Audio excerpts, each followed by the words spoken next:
Hello, everyone. Oh, the chat is already working. I was getting a little worried that I was going to have to mess with it. How's everybody doing? Let me pull up my little chat thing so I can see what's going on. Hello. Don't listen to yourself. Sorry. Let's see what's going on here. I came from work, so I look like crap, so don't look at my face too closely. Jordan is an artist. Thank you. Thank you.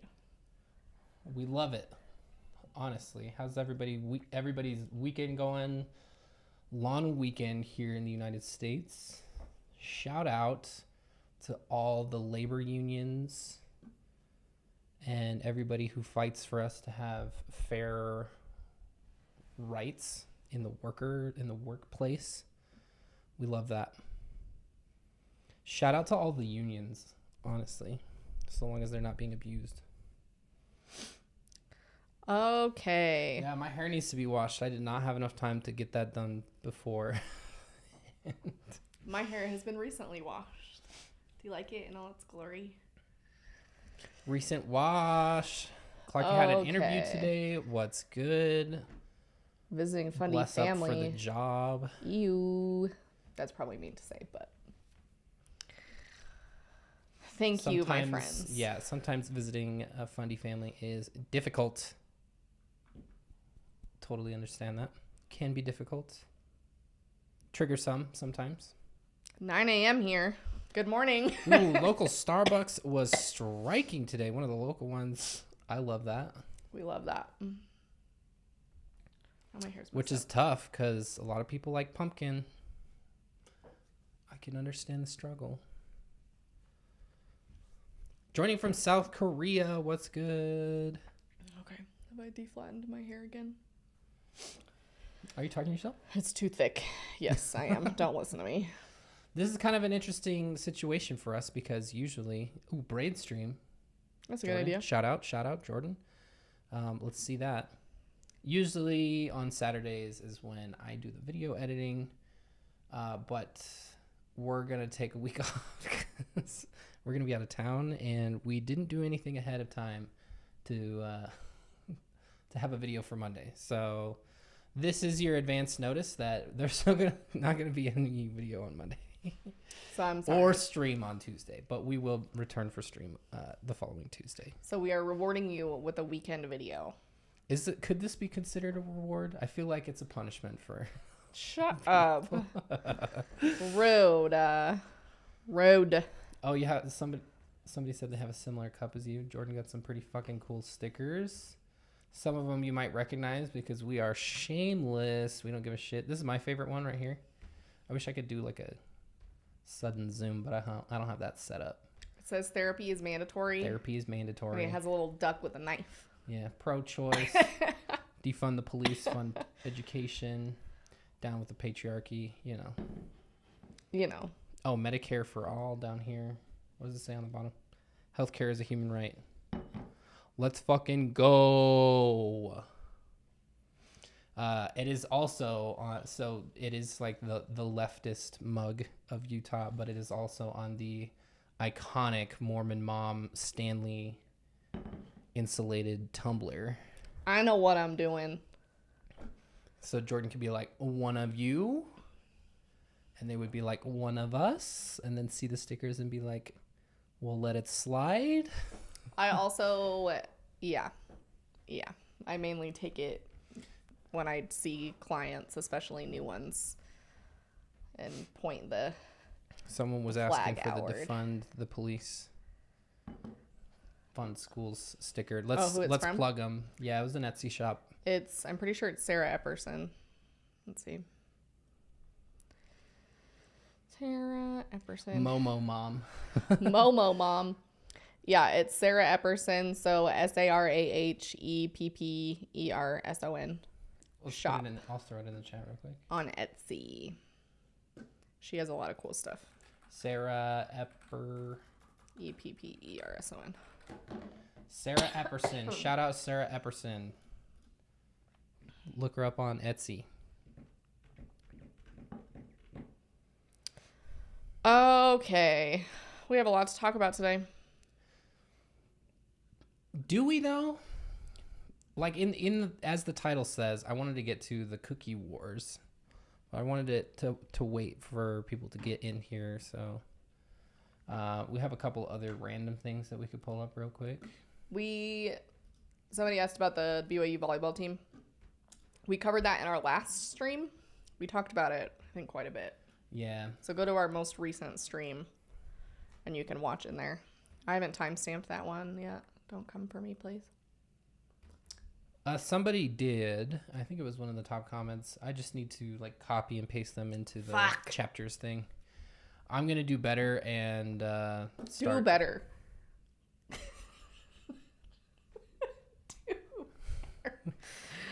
I'm always the one to do it, and I fucked up, so I'm sorry.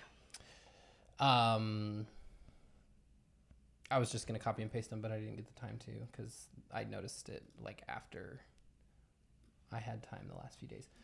The Cookie Wars recap will come up in just a second. I just wanted to share some stupid stuff that we found this week. This one was funny, so we're gonna do this. Hopefully, this is gonna be like we'll see what happens. Be best. Be best. What is that from? Fucking Be what's best. her name? Oh yeah, Melania. stupid former first lady.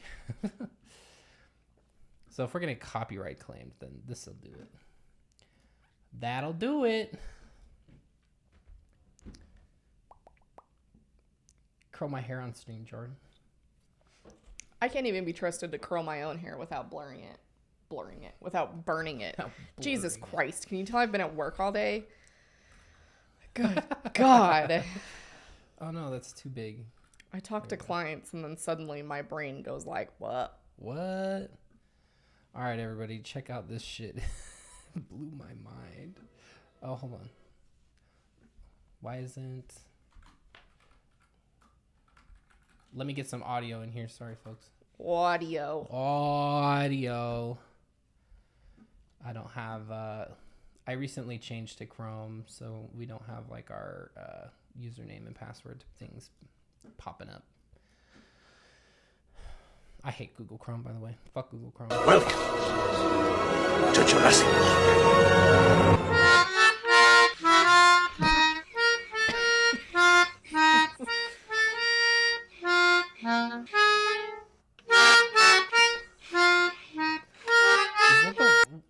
Is that the Wiseman in the bottom of the tail? I think so. I think so. I don't quite know. If anybody has any insight as to where this is, our best guess was like outside the Creation Museum in Tennessee, where the fuck that is with the Ark. That was my assumption. This also looks like I don't want to say it. I mean, tell me what that looks like to you. Like, just coming up on that. What does that look like to you? It looks like a natural asterisk.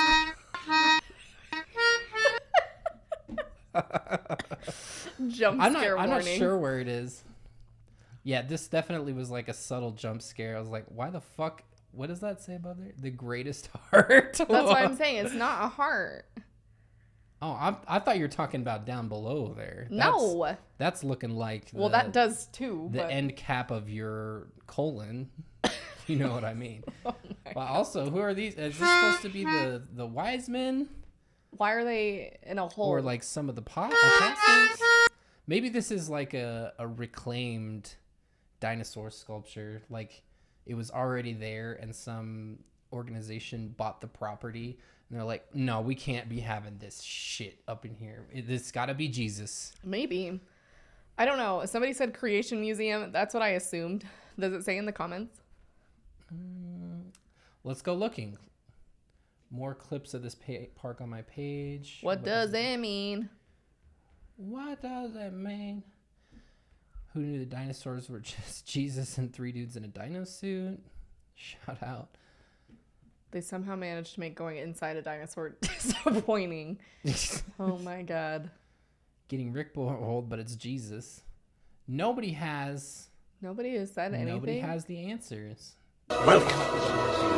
I'm gonna have to mute this though, just in case. I want to get claimed. I don't know what lies beyond, and I'm not trying to get any copyright infringement here. They got my. Oh, here's what looks to be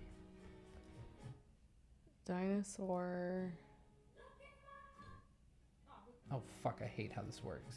Dinosaur gardens. Gardens. We're gonna have to look this up. Audio. Okay, where is it at? Oh, you're gonna do it. Okay. Yup. Well, there's the dinosaur park near us. Yeah, there is one that we've been to. But I can tell you, we did not experience that. So maybe we're gonna go to Michigan. Dinosaur That's gardens the in same Michigan. one. So can I get an explanation as to why Jesus is at the dinosaur gardens? Or was that a completely this unrelated font thing? is terrible. I can't even fucking read that, dude. That like hurts my brain. I feel like it's moving. Okay. Well, I was scrolling. No, like the font looks like it's moving. Oh my god, it looks like it's moving off the page. Oh, yeah. What is like the? Can we get the Spark Notes? Yeah, I'm just. This is a lot of text. Command F for Jesus. I don't know. Let's try Christian. Oh, okay. There you go. Oh, here we go. Right at the bottom here. Lifelong work to build this prehistoric zoo that tied Christ into the evolution of our world. You will find dinosaurs from multiple periods of time that range from over 200 million years ago to 34 million years ago. Animals are represented from all over the world, as well as from the U.S. and Canada. We feel everyone who would like to make the quarter, I can't read that fraction. It's apparently a fraction of a mile walk around the property would really appreciate the experience to see the animals for themselves and imagine what it would have been like to be on Earth during the time of the dinosaurs. So surprisingly is not a young Earth thing. Okay, well that's encouraging. I can get behind that. Deanne says Jesus died for dinosaur sins too. According to Mormonism, I mean, that's not that far-fetched because Mormons believe that... Please shut up. Mormons believe that...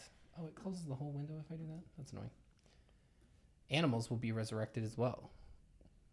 It's true. That might be a Christian thing. I'm not sure. But they don't believe the dinosaurs are a thing, though. Some of them do. Some of them do. But if you actually follow what the Bible or what cloudy. the Book of Mormon says about it, yeah, then you shouldn't because they say the Earth is 6,000 years old. Yeah. But I'll go as far as to say this. Those who don't believe that the dinosaurs existed on the Earth as we know it, which is just wrong. A lot of them believe that the bones are there because they existed on other planets. Okay, yeah. That God took and created the Earth that we have. A field trip, let's go. Yeah, that whole website just hurt my eyes and my brain. That was the worst. Not a big fan. What are we going to talk about next, Joe? Do you want to talk about cookies? Let's talk about cookies. Let's maybe bring up the email that we talked about last week. Welcome to all our friends who've never caught a stream before. Yeah, welcome. That's why it was kind of nice to do this on a Saturday because it almost never happens. Yes, God planted bones to test the faith of Mormons. Yeah. Okay. In the face of the evil scientists saying that the Earth is older than 6,000 years old because we're going to take Genesis, quite literally. There's a talking snake in Genesis. That's one of the things that we're also going to take literally is... Elizabeth says, I just logged on and feel like I walked into a fever dream. Yes, you did. Usually if you get on our live at any point, it tends to feel that way. Yeah, right. I was going to say something. Shit. Oh, I want to watch that video from that one too. Which one? We don't have to do that right now. Okay. Do this one first. Sorry. Wait, I'm doing which one first? Cookies. Stay on cookies. We're staying on cookies. I'm sorry. Okay. Previously on Cookie Wars. On Tuesday we talked about an email that was sent out by Crumble Cookies. Now, a lot of you may have experience with Crumble Cookies because they have broken out of Utah and they're expanding to places all around the country. I have to mention it every time. Good friend of the show, Jen, Fundy Fridays, used to work at a Crumble Cookies out east from us, but she lives technically like in the Midwest. And it is a Mormon, like in Utah, founded company. And recently, they've been getting into legal battles with other cookies shops that have been popping up in all kinds of places. So Crumble Cookies seems to think that they are like the inventor of the cookie. Don't know where they would get that notion because their cookies, I said this last time, I'll say it again, I'll say it till I'm blue in the face. They're not special, they're just cookies, they're just bigger. So honestly, I don't know why they're getting their Garmies in a bunch. This was an email that was sent out allegedly to their entire email list. And it says, I think it's important to give the public an update on our Utah lawsuits. So that's implying that there's other lawsuits in other states, which is not a good look either. Dirty Dough has stolen trade secrets from Crumble's internal database. An ex-employee has turned over at least 643.7 megabytes of information that Dirty Dough had in their possession. That includes 66 Crumble recipes. Wow, they must be like wildly different on every single one of them. Building schematics, processes, store level statistics. What does that even mean? Like just probably their stupid fucking, we crack eggs not on the side of the bowl, we crack it with a spoon or whatever the fuck they do. That's fair. Store level statistics, who cares? The cookie calendar, who cares? Training videos and proprietary information. We have confirmed through voicemails and other proof that Dirty Dough planned to leverage these materials to develop their copycat concept. Dirty Dough wants the public to believe this lawsuit is about stifling competition. This is really about Dirty Dough conducting business in an unethical manner. Thank you for your support. So what lawyer in their right mind would ever greenlight an email to the public like this? In fact, we had a lawyer in our last stream when we talked about this that said she would like be absolutely irate if her client ever did this and highly advised against doing anything like this as a lawyer. So yeah, obviously we are not lawyers, but in general, it just doesn't seem like a great idea. He's probably like, they're not secret cookie recipes. They're sacred cookie recipes. Crumble does seem butthurt. Yeah, they really do be butthurt as shit. So that led to this week. It got worse, you guys. It got escalated because I'm just chilling. My son wants to watch some YouTube videos, and I obliged. This was not 20 minutes before. I was like, fuck these ads. I'm getting YouTube Premium because I'm sick and tired of watching ads every time he wants to change the video. I went to the wrong one. Whoopsie.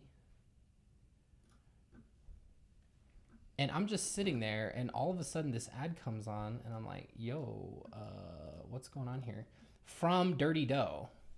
And honestly, you just have to see these ones because, oh man, they just went in. And this is actually the, let me turn the sound back on. The extended version. I only saw the... Maybe don't turn it on until after the ad. No, this is the ad. Right away. Yeah. Okay. Where do my loop back go? Here we go. Okay, everybody, please ready yourselves because this shit is funny.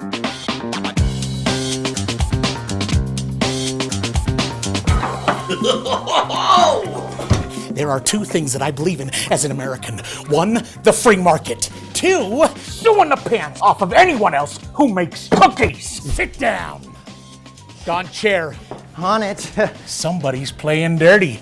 Don Mitchell, why don't you tell him what's going on? Dirty Dough has the audacity to sell cookies that are obviously much better than our cookies. Not better. They're not better. They're not much better, they're a little bit better. They're not better. They're terrible, they're terrible! They're terrible! See, Don gets it.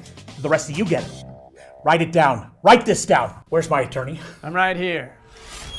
I've always been right here. Enter the villain. Fact of the matter is, ladies and gentlemen, that I have found 4 points of egress with which to sue the pants off of Dirty Dough as an organization. We have everything we need to absolutely destroy Dirty Dough. Number 1. They're using sprinkles. That's a lawsuit. Look at this. You see those sprinkles on that thing, huh? That's a lawsuit. Lawsuit! Number 2. They're putting their cookies in rectangular boxes. And while they might argue that all boxes are rectangular in nature, they are not like our rectangular boxes. Number 3. They have a rotating menu? There are people out there that are saying that we're not the first ones to do that, that maybe we stole the idea from Chip, and for that I say we change the subject. Jandis, listen, can we get 2 dozen? Make that 10 dozen chocolate chip cookies from Dirty Dough? Just for research purposes, yeah. See you at the family reunion. Number 4. Using these charming, whimsical designs. Whimsical cookie theme design! Whimsy is copyrighted by Big Cookie Company. Am I correct, ladies and We're gentlemen? the first ones to have come up with all of this stuff. You were the genius, boss. You were the genius. Okay, that was good. That was good the first time. Ladies and gentlemen, we are the Dallas Cowboys of cookies. We are America's cookie, all right? We're the big farmer of cookie. We are the Chips Ahoy of cookies. We are too big to fail. So who else can we sue? My grandma makes cookies. And she's loaded. Mr. Attorney? Can we do this? I want to sue my own mother because we share the same last name. I'm pretty sure we can sue over sprinkles. I love it. Do your worst. By that, I mean your best. Done. Let's get him!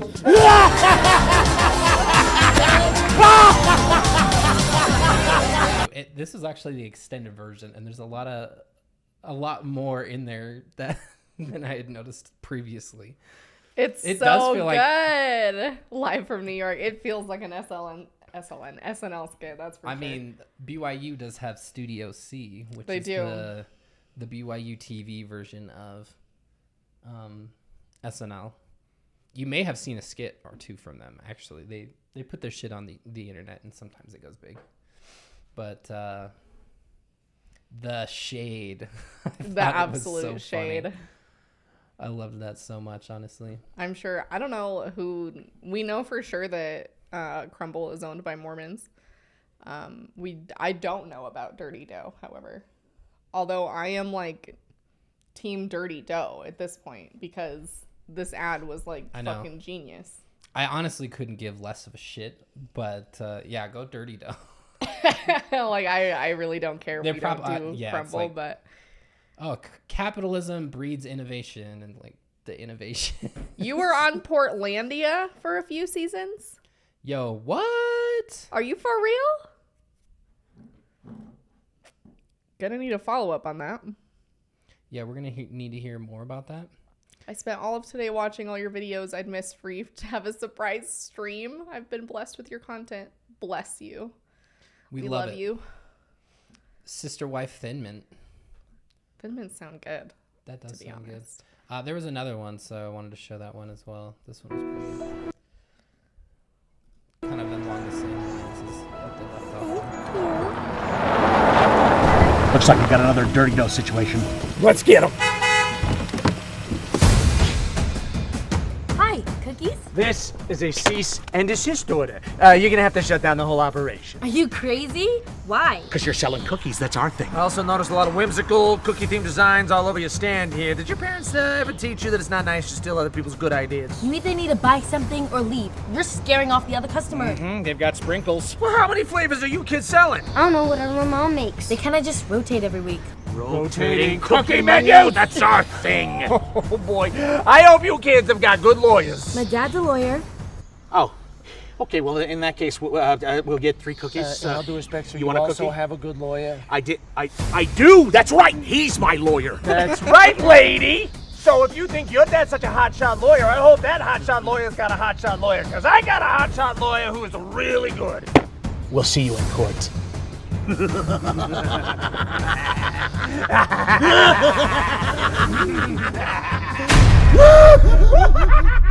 Cookie Co. shuts down neighborhood cookie infringers.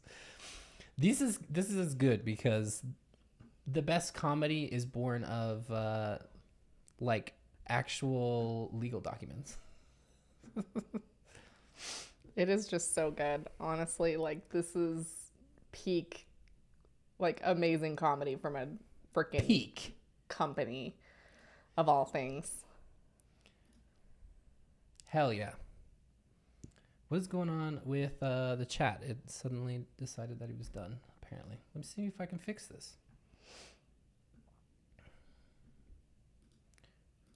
Refresh.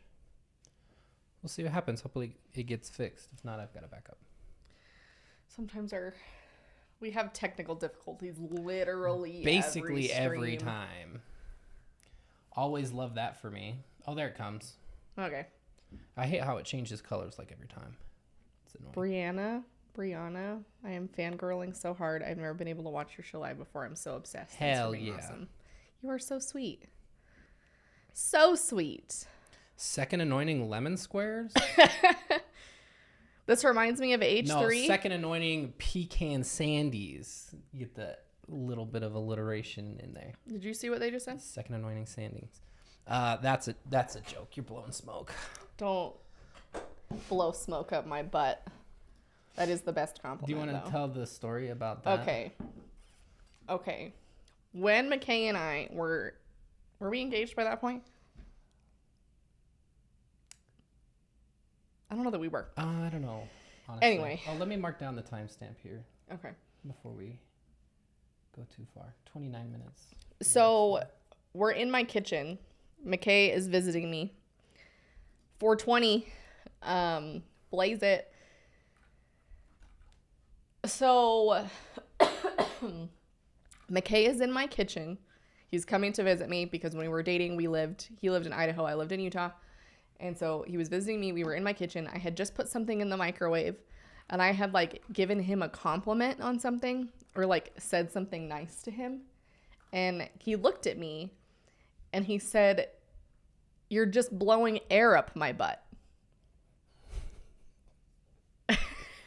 And I said, "Blowing air up your butt? Are you, what? What?" And he was like, "Yeah, that's like the saying." And I was like, "No, it's not. Are you talking about blowing smoke up your ass?" Oh you want to know who I heard the idiom from, right? Your mother? From you. Oh, from me? Yes. So I was trying to imitate things that you had said because I'm like a chameleon when I interest myself in any person, like romantically or just, you know, as a friend, I adopt traits of that person. So I was attempting to say that and I totally, it fell flat, honestly. And so now we say it all the time. Are Melissa you blowing says air up my butt? strong words from butt macaroni. Yeah. They are very strong words. So.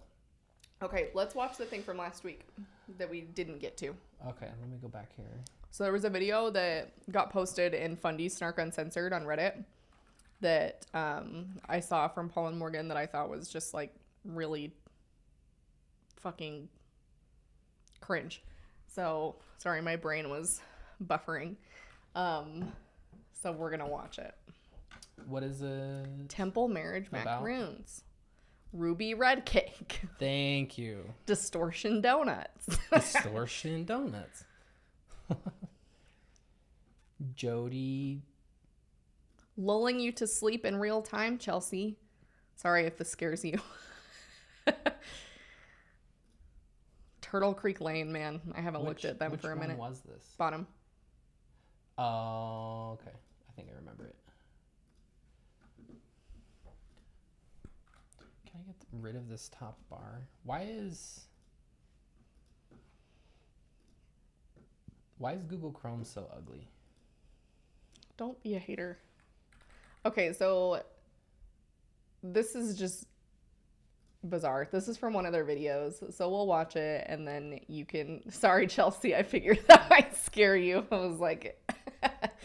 Probably shouldn't have done that. She's trying to sleep. Can we full screen this? There we go. Okay, so let us know your thoughts. And what I mean is when you expected to have it, maybe... Stop. Redo. Why is this so quiet? Sorry, hold on. Go all the way to the top. Sex / lack thereof. And what I mean is when you expected to have it, maybe it was talked about earlier on, or there was some flirty text messages, or you just scheduled like today's our day of sex, and then you get ready, like the night is moving towards that, and something happens, and you end up, it's like, oh, we're not gonna have sex. Maybe you get in a fight. Maybe person just gets super exhausted and is too tired. Whatever. For me, Morgan's face. She's like, you're talking about me, bro. talking about me. sex / lack thereof is, and especially was in our first couple of years, very emotional. And so I remember I would be maybe laying over on my side of the bed, Crying. and we had gotten in an argument, and it was like, okay, it's pretty clear that sex isn't happening when I thought it was going to, and it was just brutal. Yeah. And I don't know. I don't. This is brutal. I just can't. Sex wasn't going to happen, even though I thought it was going to, and it was just fucking brutal for me. I'm sure it was. I'm not concerned about my partner, or we just got in an argument, so Morgan's probably upset. Day of our sex. The day of our sex. And he's 1979. just devastated. And mind you, this is the same Paul who both Morgan and himself have commented that he doesn't really like feel things. Like he just is like, he says it's a side effect of his ADHD. And I believe people when they tell me things about, you know, mental things that they have. So that's fine. But for somebody who like doesn't have a lot of feelings or pushes them down or just maybe doesn't express them, he has a lot of feelings about not being able to have sex one night when he thought it was going to. He was like, yes, it is really sad that I just blew you off and didn't give a shit about your feelings. But it is even worse that my dick is not getting wet. For real. For real. I just don't know. Okay, keep going. I don't get the feeling that it hits you as hard, because there would be times when I was laying there and I was just like, okay, Morgan's mad at me, or something happened. We're not going to have sex. I was expecting it, and now I just want to, like, it hits you in a way that I don't think I'd ever experienced. The feeling of being let down, of sad, of upset. I just want to go get in my car. He's... Why is he telling on himself like this? And in like a serious manner. Like I will tell on myself because it's funny a lot of times, but in this situation, I don't get it, dude. Somebody said he has a hand, and that I don't know that he's allowed to do that though by Christian standards. Probably not. But this is just so cringe to me. This is just so cringe. Like, you never have feelings about anything else on the channel. And there was even a comment Morgan made a little while ago where she was like, somebody asked her, like, how do you guys deal with the hate you get? And she's like, well, Paul doesn't really, like, feel things or doesn't deal with his feelings, so it doesn't really bother him. And I'm like... pushes it down.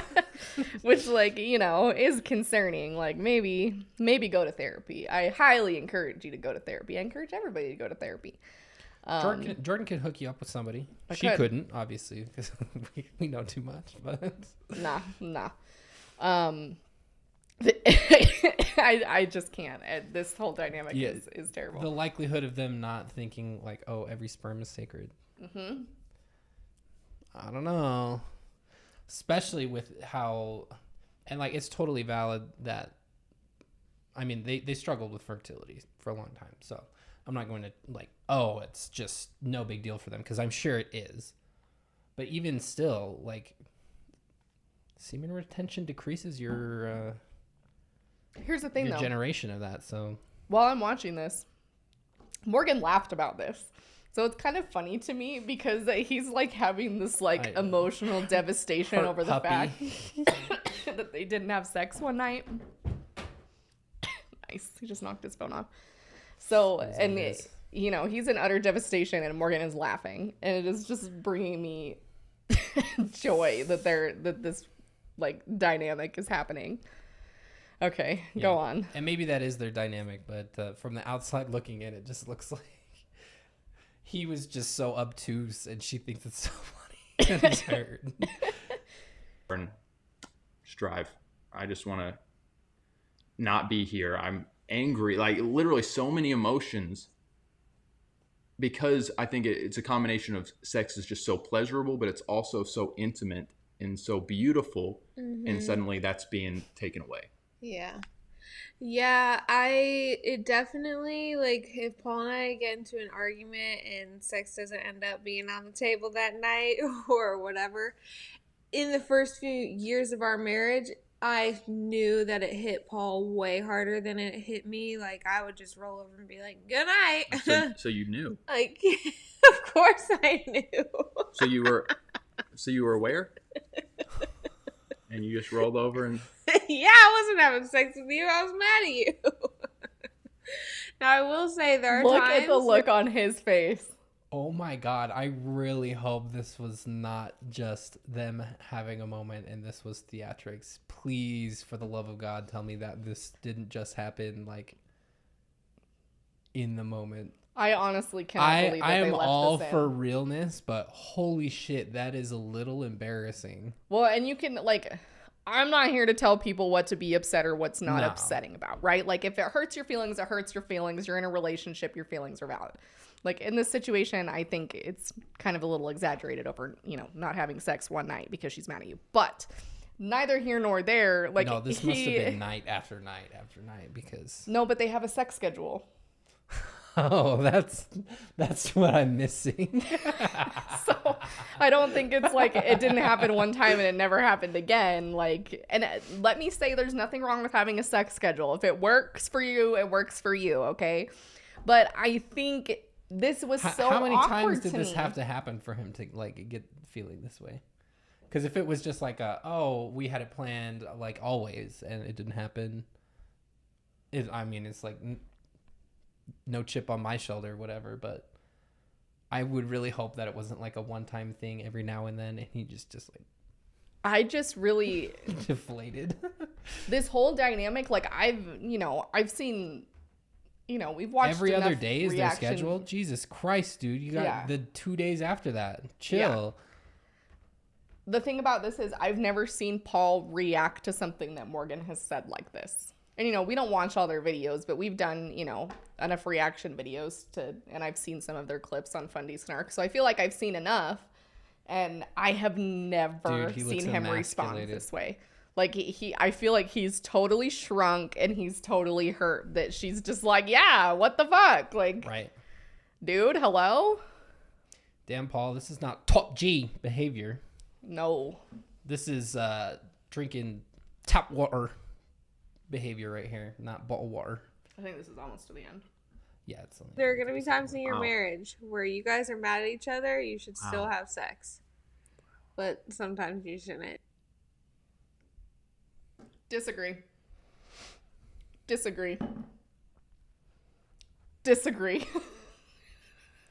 Expand on that, Jordan. Can I say it more? Set. Okay. This is my personal opinion. This is not my professional.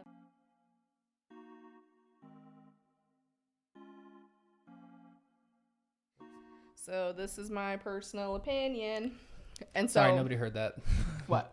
Do your disclaimer again because I Okay. just fucked it up. Oh, okay. I sent us back to Sorry. the title screen. This is my personal opinion, okay? I have to give this disclaimer because of the field that I am in, okay? This is my personal opinion, how I feel, how I believe, what is personal to me. Now, mind you, I'm currently in training and I've completed training in marriage counseling. So, like, I'm working on marriage counseling training. So, like, this stuff is very much at the forefront of my brain. And I just am not of the belief that I don't like the saying that if you are angry, like you're going to be angry, you should still, like, you're going to be angry at your partner at one point and you should still have sex anyway. Because that just gives me the vibe that it's like coercive, and it might not be what's happening to them because I'm not in their bedroom, right? I don't know. I don't want to be. But it gives like somebody's not really like fully consenting. They're just kind of going along because of obligation. So they kind of are, but also kind of aren't. So I just don't love that. I don't know. I think it kind of makes it feel transactional. Like, oh, this had already been signed off on and agreed to, so I just have to go through with it anyway because we made it a transaction already, or, you know, whatever. Well, and if you know... It's kind of a weird... Like if a sex... COVID cough won't go away, I swear to God. Pull your face away. I'm sorry, that you one just totally wrecked Chelsea. I'm sorry, that came out of nowhere. We just fucking woke her up again. I just am not of the beliefs, like so if a sex schedule works for you, that's great, right? Like that's great. But I think the thing to be careful about with sex schedules, and again, this is my personal opinion, is it kind of sometimes comes with a sense of obligation. And so it might just become a thing where you're just starting to go along with it because that's the schedule and that's the obligation and that's the thing. So it might start to become more of an expectation than like two people actively and enthusiastically consenting and participating. Does that make sense? And that's not intimacy. That's just having sex. If you're just going through with it because that's what you scheduled. Yeah. I mean, if you're not into it. Like it's not building your relationship in any way or sustaining it. Well, and she's made comments before where it's like, I don't want to say something that's inaccurate, but something to the effect of like having to, like they had a schedule because he wants it consistently. And I mean, even in this video, she seems much less interested than he does, which is normal in a lot of relationships. There's a high drive partner and a low drive partner. And there can also be other combinations of that. But, you know, this just stood out to me. Sorry, Chelsea. I won't say your name again. It just, the video for me was, I've just never seen Paul act like this before. Like, he looks like she shot his dog. Like, absolutely wounded. I've never seen him look that dejected before. So, anywho. F's in the chat for Paul. Press F to pay respects. I used to think Morgan... about that last stream. Yeah, anyway. We did. I used to think Morgan was drunk or high all the time, too. It really is just her personality. Like, as we've come to watch their videos and learn about them, like, that's just kind of her vibe. And it is a little bizarre sometimes, but she's just like very. That's how I feel like I talk all the time. Go like with the flow. I talk really slow. No, you don't. In a lot of cases. Well, when I'm like thinking about what I'm saying, or we're like having a discussion, I love the F's. Let's go, everybody.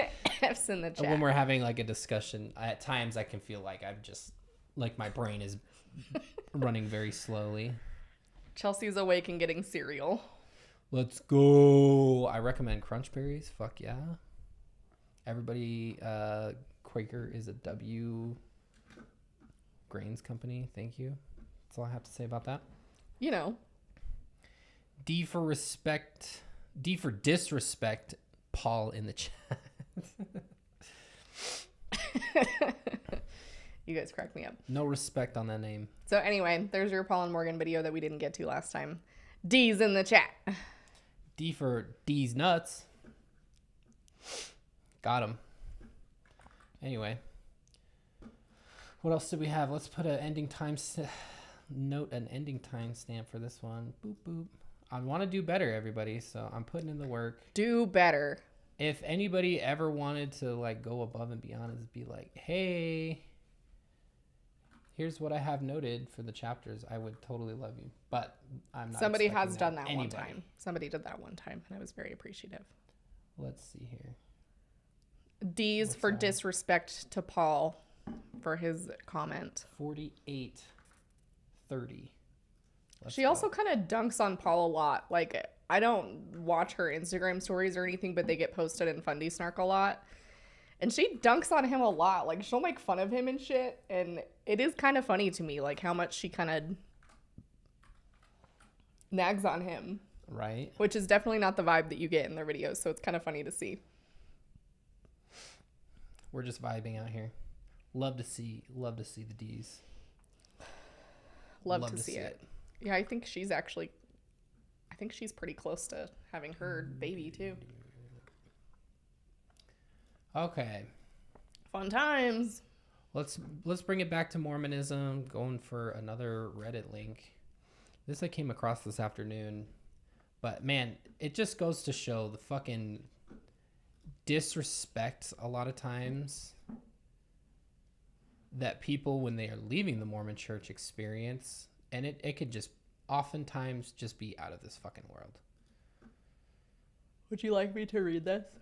Yeah, hold on, let me get the pages lined up real quick, because Reddit on a computer is not my favorite. Anyhow, let me get the screen switched over. So for context, this person, one of their mission companions and his wife, have left or decided to leave the church. She announced it on Facebook, and this was the best of the negative comments, which is shameful that this was not the only one. But go ahead and read it, Jordan. I thought this was all the same comment. Yeah, it is the same comment. That's what I thought. Yeah. Okay, so she posts she's leaving the church. Some notable Mormon Karen has commented, "It doesn't come as a shock at all. You have been becoming more and more liberal progressive, which is completely incompatible with the gospel of Jesus Christ and is, in fact, satanic. There are a few dead giveaways, like the fact that it is always encouraging people to doubt. It never seeks to build anything like faith, and it muddies the waters on the most basic truths, like there being two genders. Also, yikes, it is glamorizing victimhood and claiming it is empowering when all it does is just turn people into bigger victims. Not empowering at all, just the opposite." Can we get a example of any of those baseless claims that you're saying, or is it just stuff that you have come to surmise based off of the dog shit that Tucker Carlson says on primetime? Grumpy boomer alert. Grumpy boomer alert. We're reading, for those just arriving, we are reading a comment from a Mormon Karen who has left a really obnoxious comment on somebody's Facebook post saying that they left the Mormon church. Okay, second comment, let's go. "So no, I'm not surprised at all. Whenever I see anyone align more and more with liberal ideology, it is only a matter of time before they leave the church. If I had to guess, you are already questioning your sexuality and your marriage and thinking you might be lesbian." Okay, we've escalated real quick here. It's the natural next step for liberal progressives. After all, man-hating is a central tenet of that belief system. Everything masculine is vilified regularly. Okay, Karen, tell me more about how men are oppressed. Okay. Tell me you don't know anything about left-wing politics or ideology. Everything is... masculinity is vilified. Bro, what the fuck is that even supposed to mean? If you're a liberal... United Workers is like a feminine trait, apparently. I feel like all the boomers are out there like, nobody works hard anymore. Dude, fucking worker solidarity, I feel like, is the manliest shit. And that's just paraphrasing. You can't assign masculinity or femininity to any idea like that. But if you are liberal, then you are lesbian. Stop. Lesbian, liberal, cat lady at your desk. Modern woman with a glass of wine. However, if you want true empowerment, you must come find your way back. Never listen to anyone who teaches you that you are a victim. Never listen to anyone who insists that your personal power is limited. If anybody teaches you anything that makes you discouraged or depressed, reject that teaching completely because it is false.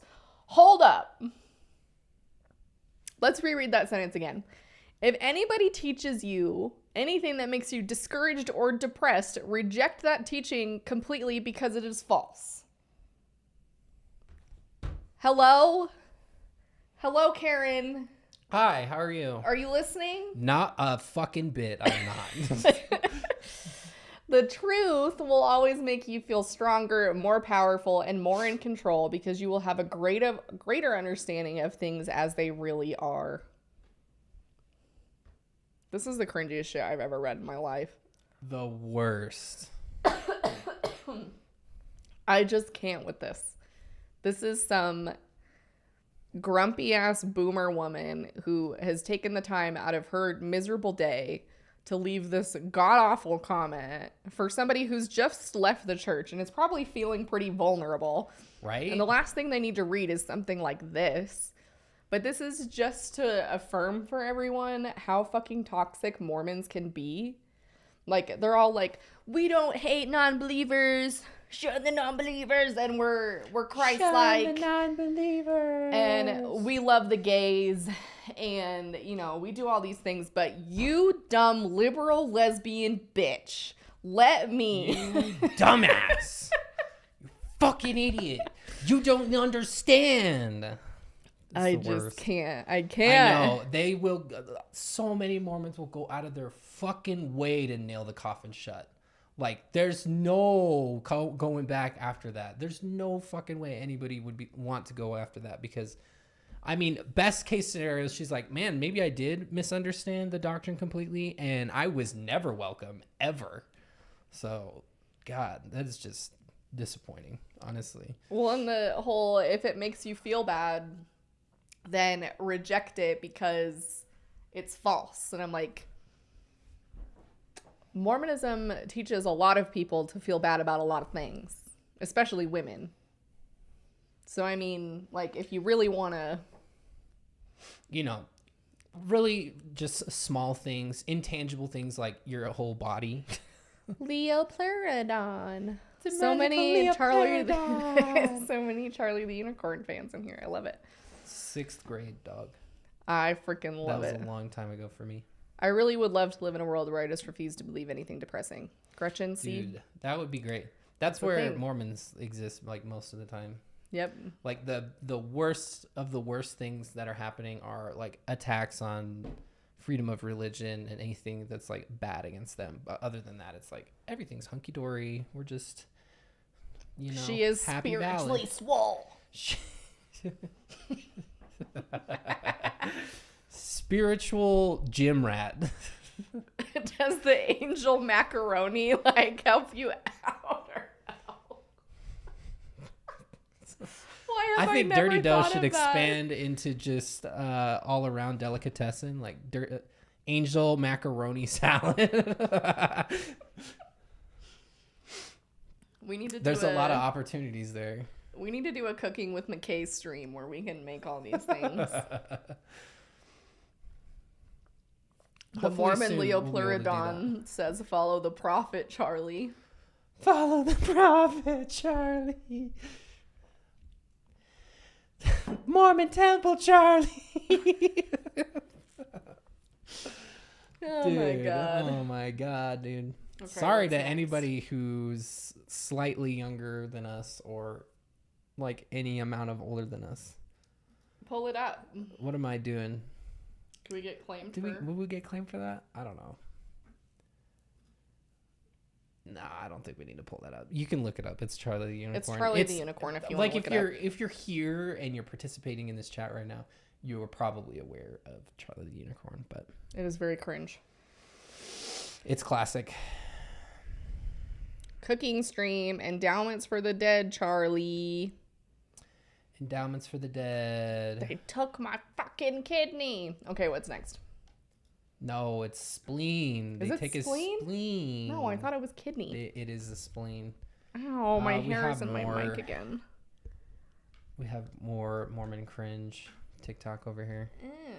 Has everybody been able to avoid the what the fuck song is that called? The song going around that one dude was getting it onto, and his girlfriend hated it for like 2 years straight before she worked up the nerve to tell him. Communication is important, my friends. It is important. But honestly, he should have known sooner because, man. If you haven't watched Charlie the Unicorn, if you were to like go and watch it now, you would probably feel like you're having like a manic episode. Because it's like truly just like off the wall. It is a fever dream. Ochre Mountain Charlie. Mormon Charlie. The garments All my have been Utahns will know. activated. The garments have been activated. All right, let's throw this up. Somebody said, what rhythm was it? I'm trying to think. Everybody's having an argument. Okay, let me talk about this real quick because I can't play the song, obviously. It's called Sea Bat by... what's the guy's name? By Hudson Mohawk. So you can look it up. But everybody's suddenly become like music theologian or music theorists. And it's just like a really basic concept when it comes to music. But there are people out there, they're like, it's in 4/4. It's not that weird. I'm like, okay, but if it's in 4/4 and it's at this certain tempo, because meter and tempo are different, the story goes that he stopped playing music, but he would still do the motion to this song, and she recognized it and got pissed. But like, if you're just, I think, boo boo doo boo boo boo boo boo doo boo. I can't think of how you would write out the rhythm just in my head. But meter, tempo, and rhythm are three different things, and everybody's just kind of using those terms interchangeably. They're like, oh, it's in 4/4. Like, it's not that complicated. He could do it easily. But if it's in 4/4, which is the most common time signature, that's why they call it common time, how would she be able to tell? That's just like a rhythm. Or that's just... Well, because he played the same song over and over again, I thought. Yeah, but the thing that makes it... Like, that tempo as it is doesn't make it unique that she would be able to identify it. It's the rhythm that is. It's that bum ba bum bum bum, and everybody's confused. Like, how is he doing it to that? Because that is what you would be able to tell. So I don't know. This is too much for my brain to understand. My brain just went like, Yeah, I'm no music major by any means, and I didn't do like a lot of music theory classes or anything like that, but I did play like all through middle school and all through high school. I was in all kinds of different ensembles and things like that. So 8/16 is of the devil. Fuck that. all right, let's play this And shit. people, like, when you tell people they're wrong about that, they like don't even understand it. I was like, you're claiming that you understand how music works, which is fine if you don't. Honestly, you don't have to know how music works to enjoy it. But then when you're like trying to bring that up as a new McKay unlocked, music theory McKay. Yeah. I have to cut myself off or else I'll get too annoyed. Anyway, a little background on this one. This guy ends up on my For You page all the time. This guy is an ex-mormon, and he talks a lot about the church. And he ends up getting into like these conversations with a lot of people. I don't fucking deal with that on TikTok because the people who like to talk shit the most and like say how wrong you are usually the people who will only comment. They'll never do like any sort of content whatsoever that's made of videos. But this is one of those rare instances where someone actually responds. So the comment in there says, where do you see sexism within the church? I personally feel very supported by the church and feel I have an important role there. And he just kind of explains some things as to why that's not the case. Coming from a man, it obviously feels sometimes punching down, which I can understand, but this is what this person had to Hi, long time no talk, but is just... Does she Jordan, know him? Because she said long time no talk. Or has she just argued with him before? Mildly racist, I think. Yeah. What's mildly racist? When you say things like long time no see or long time no talk. Really? Yeah. Oh, of course it is. Because, I learn these things every day. Yeah, it was kind of making fun of early Chinese, I would say immigrants, because a lot of them were enslaved to work on the railroad. And they couldn't speak English very well. Yeah. Oh, great. Awesome. Yeah, so don't say that anymore. Noted. Thank you. Yeah. You can just say, it's been a minute. I do say that. Yeah, so. Been a hot minute. Happy birthday, Tim. Happy birthday, Leanne. Anyway. But I had to come on and respond to this video. So I take a lot of problems with some of the things that he said in this video. I just want to start off by saying that women in the LDS Church are absolutely loved and valued, and that we have a role to play. I know that someone like I wanted to do this because I knew Jordan. I have lots of thoughts on this.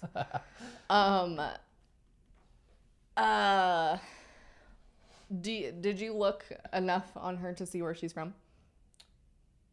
I didn't. I don't know. I know she lives in Utah. She lives in Utah. I'm almost positive that she does. Garment-friendly fits. Yeah, she does garment-friendly fit checks. Oh, boy. Because I think her and her husband go to... Oh, no, she's from Arizona. She's from Arizona? I think they might live in Utah, though. But Arizona has the same problem, though. Yeah, fry sauce and casseroles. Okay. She's like diehard. So she's like the ex-Mormon version of a really intense Mormon. Okay, so the first thing that I will say is Mormons have an accent. I don't know if you've ever noticed it before, but she has a Mormon accent. Now listen to it again. a lot of problems with some of the things that he said in this video. I just want to start off by saying that women in the LDS Church are absolutely loved and valued, and that we have a role to play. I know that someone like a bishop values women all the way up to President Nelson values women, and everyone in between. I'm not 100% sure why you're saying doctrinally that women don't have an important role to play, because women do have a role to play in and out of scripture. You have in the Bible, which we do read alongside the Book of Mormon, there is Ruth, who so brave, was a widow, and just, she's awesome. Go read the story. You have Deborah, who was a literal prophetess and a judge in Israel. And you have Mary, the mother of Jesus, who is so freaking cool. Mary... Just make a real strong argument here. She has a Mormon accent. Cool. Is anybody picking this up? Does she have... I mean, this is just normal to me. It's really common in women, and it's the enunciation and the cadence and like the sentence. Because if you listen to... Pull up a conference talk of one of the primary presidents. I will show you what I'm talking about. $100 she looked up who are women in the Bible 10 minutes before she did this video. Easily. Okay, we'll go here. I recently received a letter from an inquisitive young woman. Is she a young woman? She wrote, "I'm stuck. I'm not sure who I am, but I feel I'm here for something grand." Have you ever had that searching feeling, wondering if Heavenly Father knows who you are and if he needs you? Is that enough to prove your point? Okay, do you hear what I'm saying? Like, do you see what I'm saying, hear what I'm saying? Somebody tell me.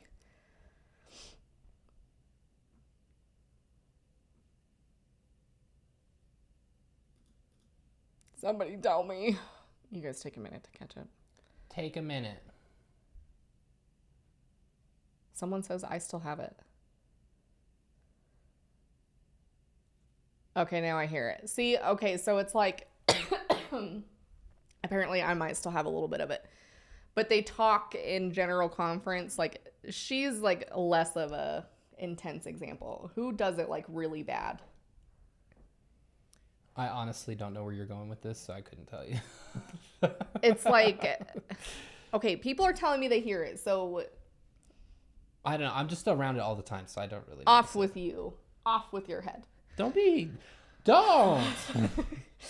But they talk like this weird, like there's, I don't know, there's just a weird cadence to it, and they all do it. So like and it's only the women. Like only the women sound like this. So wow, you're sounding kind of like a misogynist right now. It is sing-songy. And so it's like... Sing-songy. Here, we are gathered here today to talk about okay, I can these see things. What you mean. And I don't, and that's like a very like general conference way of saying it, but this girl has like the very like modern way of talking about it. Like play it again, and now we'll put it together. My dear youth, shut the fuck up, and Gordon. to I've got all, my own problems with you. I testify the answer is yes. The Lord has a plan for you. Wait, are we go back together? Oh, we're going. Oh, okay. Say that. I was just waiting for you to catch up. At the expense of possibly getting shunned for the rest of her life or stoned to death, agreed to have Jesus because she had faith in God. So, out of wedlock, as a very, very young woman, she had Jesus and she carried him for 9 months and raised him. And that is an incredibly important role to play. Of course, when we're teaching and learning about the Christmas story, we're going to be focusing. Tell me you don't hear it. When I think of sing-songy, I think the very, which you don't know about, but the very stark example that I have of that is people from the Distrito Federal in Mexico. Because that is sing-songy. Órale, carnal. Not like... No manches. I don't know. You guys hear it, so I can be validated by you. Yeah, that's fine. That's fine. Anywho. This is beside the point right now. Beside the point. I just a judge have a hard in time Israel listening to her be like the modern version of like a young women's president. And you have Mary, the mother of Jesus, who is so freaking cool. So freaking cool. Mary, at the expense of possibly getting shunned for the rest of her life or stoned to death, agreed to have Jesus because she had faith in God. Did she though? Did she really agree to have sex with God in order to be pregnant with Jesus? Did you know that Mormons teach that? Yeah. That's a fun God topic. has to abide by all the rules of how the universe works, and a child cannot be conceived if there's no conception. Well, and there is no consent when you're doing that with a child. Yeah. So, which I mean is also kind of spiritually incestuous, because it was Mary a spirit child of the dude or not? I think there was I have heard things, this might be total bullshit, of the idea that God will take Mary as a wife. I had just seen that recently. We're getting into really weird fucking Mormon lore right now. Yeah. Anyway. So, out of wedlock, as a very, very young woman, she had Jesus and she carried him for 9 months and raised him. And that is an incredibly important role to play. Of course, when we're teaching and learning about the Christmas story, we're going to be focusing on Christ because our focus should always be on Christ. But I don't think that anything the church has done undermines Mary and how awesome she is and what an important role that she had to play there. This gives me like I'll go back a little bit. This gives me 17-year-old non-denominational Christian, took on a position as camp counselor at Vacation Bible School, and has the 13-year-olds and is trying to convince them that the Bible is so fucking lit. It is so lit, bro. Mary is so chill. She did the coolest thing. I mean, God had to bang her and it wasn't consensual because she was a kid, but it was still pretty fucking cool. It's pretty cool. That's just Jordan, the vibes it's giving me. Is that a self-report? Yes, because yes, I was that way. And I did sound like this. And I did try to teach kids this way by like trying to be the cool, like young person who like puts a hip kind of vibe on things to try to make it like, yeah, guys, we're Jesus so is cool. cool. Yeah. You know, and I like how this is the singular fucking example that she uses is the church couldn't be misogynist or anti-women because a woman that may or may not have ever existed maybe 2,000 years ago is like totally idolized in our theology. So I don't know what your problem is. But she's got to be careful because if she's, you know, Mormons don't like when you get haughty-toddy about women, whether that be in the Bible or like just, you know, Heavenly Mother. Like, you know what we should make a video on is that whack-ass chick who makes videos about Heavenly Mother. I'll find her on Instagram. What whack-ass chick? Keep going. Wait, maybe I might know what you're talking about. Hey, you can't find it right now. This is you. Joseph Smith also saw the immense value that women have and how much potential we have and the role that we should have in Christ's church and organize the Relief Society, which is now the oldest and largest women's organization in the world. There have been countless general conference talks dedicated to women and making sure that they feel loved and like they do have a role in this work. Sunday school. I think picture, please. Of what? Go to mistonsundayschool.com.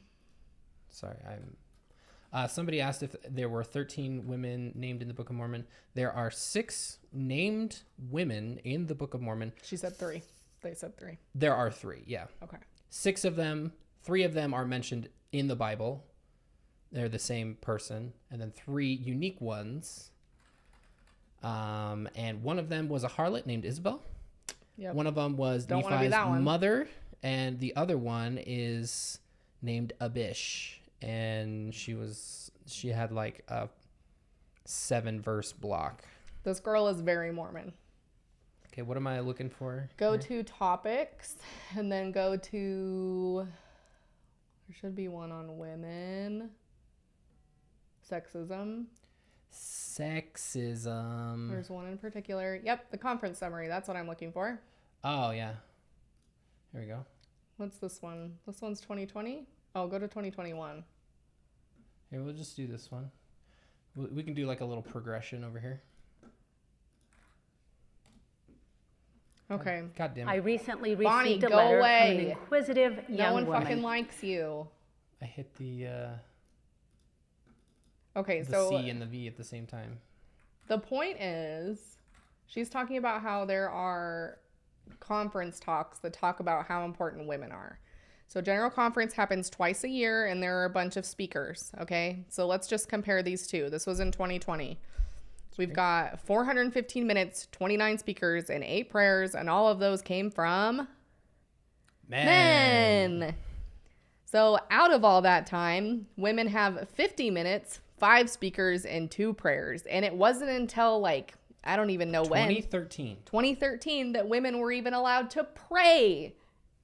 Period. In General Conference, in meetings, in General Conference. Was it? No, I thought it was meetings just too. in General Conference. Okay. Well, I never saw a woman give a prayer when I was in church. So yeah, maybe in church it would be a little bit different, but like women gave prayers in like sacrament meeting and everything like that. So, but I mean, just in this conference alone, the 2 prayers that women gave was more than the entire history from 1832 up until, well, the entire history of General Conference, which was the 1850s up until 2013. So. Okay, show me 2021. 2021. So let's examine 2021, friends, and see if we've got an update here. Oh yeah, 2021. Which one is 2021? I can't read. Right where you're. That one? Yep. Okay. Let's check it out. So this is the more recent one. April of 2021. Let's just copy the link. 2021. So this is more recent. That went down. Women's We're talking over about 20 minutes. 8 hours of conferences, of events. 20 fucking minutes.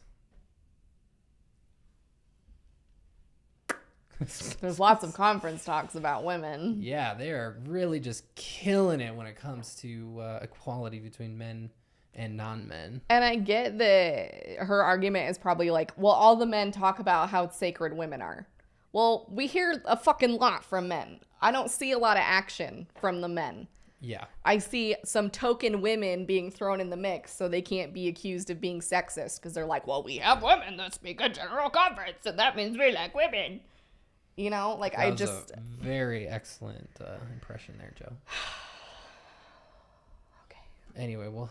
Maybe some of your claims might be coming from the fact that women cannot hold the keys of the priesthood, but that doesn't mean that women cannot exercise the power of the priesthood. And in fact, they do so in temples every day and in church meetings every week. I also don't... Can you bless your baby? Can you give your husband a blessing? Get up there when they're short on Aaronic priesthood and bless the sacrament. Yeah, can you get up there and help do the sacrament? And by not, not just providing the bread. But let's go back to the baby blessing. Like, you literally carry the baby. Mm-hmm. You do all the fucking work to get the baby out of your body. Or you go through the pain of the operation and recovery for a C-section to happen. Mm-hmm. And then Who is the one that's going up and showing off the baby to the whole congregation before they get into a circle and everything? That would be the guy who busted a nut in 30 seconds. And they'll come back at me with, now there's like this more progmo idea of Mormon women giving mothers blessings, but it's nothing more than words. The You're not emphasis allowed with to do that. No, you're not. It's if your bishop knew that was happening, he would say that's apostasy. And you'd get in trouble. You would get in trouble. Typically. Maybe if you don't have a you would if you have probably a get your temple progressive recommend bishop, maybe revoked. not. But the whole point is it doesn't mean anything, because with the priesthood, the whole point is the power. No penis, no power. Like, those two things cannot happen. Like, you can say all day long that women do things in the temple, and yeah, that's great, but does it equate to what men do? Absolutely not. At the end of the day, are you going to get the call to do a blessing for somebody who's sick? Absolutely not. Like, we are not the same. You can try to convince yourself, but we have receipts, and you're not convincing me.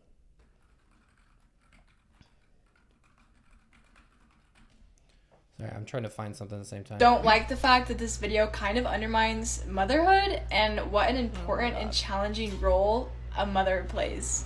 But yeah, I know that as a woman in the LDS Church, I am valued by President Nelson, I'm valued by the apostles, by my bishop, by my stake president, by everyone in between, and I know that Christ and Heavenly Father love me, and I know that I have a role in Christ's church. This is the most pick-me shit I've ever seen. You think old Rusty's gonna watch your video and go, Hi, long time no talk, but she did so good. She did so cute. Bitch, he does not give one single fuck about your ass. Not one single fuck. Okay. Well, and I used to think that he was so progressive too. Like, we read his biography, and one of the examples that they bring up is, he loves his wife so much. She wakes up on Saturday morning and he's already got his little apron and cleaning gloves on, and wow, he pulls his goddamn weight around the house. That is just such a fucking godsend. It should be applauded. Like, wow. And then you have David Bednar's wife over here saying that she's like his caretaker. Verbatim, she said caretaker. And don't get me wrong, if that's what you like to do, if that's a title that you like to hold, that's more power to you. But the messaging is pretty clear that is the role that women play. Melissa has the point here. You are valued because you can birth more Mormons. And I'm sorry, at the end of the day, that's all it is. The apostles, the 12, they don't give a fuck about who you are. Like, you are just a person in the machine that keeps going around and around. Reigns true. And you have a baby bucket, and that's the value you give, and they hope that they can indoctrinate your kids enough by the time that they turn 18 that they'll go on missions and that they'll stay. And it's sad, but at the end of the day, that's it. Like, that's just what it is. Like, it's the same thing with whoever the fuck is president of Scientology right now. Like, you think that dude gives a single flat fuck about anybody in his organization? Absolutely not. It's all about the money, and Mormons are the exact same way. And they just, David Miscavige is like a fucking... Miscavige, I couldn't think of it. He is the example of all examples of power gone absolutely fucking wrong. But, you don't see that in the Mormon church. And I think for that reason, a lot of people are like, you'll see a lot of people when a video goes viral about Mormonism or whatever, people are like, I know Mormons and they're just really nice. Because you don't have the David Miscavige vibe in the church at all. Like, that dude beats the literal shit out of Sea Org members and everything like that. You can go watch Leah Remini's documentary. Leah and Mike Rinder talks about it at length in their show. It's on Netflix. You can go watch it. Yeah, where's Shelley Miscavige? We still don't fucking know. Yeah, exactly. Eric brought up a point. He was asking if there's any out lesbians in the church. The thing about Mormonism is the way they can say that they're welcoming to anybody who identifies as queer, a member of the LGBTQ plus community, is you can be an out person. Like, there are people who are openly gay that attend the church, and everything like that. But you cannot be anything more than that. You cannot be in a relationship that affirms your orientation or anything of that nature. So you can be openly gay, an openly gay man, and you can be married to a woman, or you can be celibate. But other than that, you don't get any other choices, because then you're acting on sinful behavior, and that would be seen as a bad thing. And you can be disciplined for it. You can be excommunicated. There have recently been people who I saw a couple got married, two men got married, and they got disciplined because they wanted to go back to church. So I think they were excommunicated or something like that. But that's the way that they call it, a court of love, because they're like, we're trying to help you because your marriage is invalid in the eyes of us and God. They still say same-sex attraction. Yeah, they still say same-sex. It's very straightforward. Very the fact that they're even acknowledging trans people at all is like a fucking shock, because you can't do anything more than socially transition, and that's outlined in their even handbooks. That is questionable. Yeah, that is met by depending on social backlash. Leader is. Yeah. What else? Oh, I was gonna bring up this. Somebody said jump to. An error occurred. What error occurred? What is this? Did we get blocked? Let me go find this real quick. Sorry, everybody. I had it pulled up, and looks like it was taken down, probably because it's not a cute look. The church likes to hide things away in the night when they think nobody's watching. Yeah. What is this? Elder Ballard spoke at Europe area meeting. Oh, is this the don't talk, too much?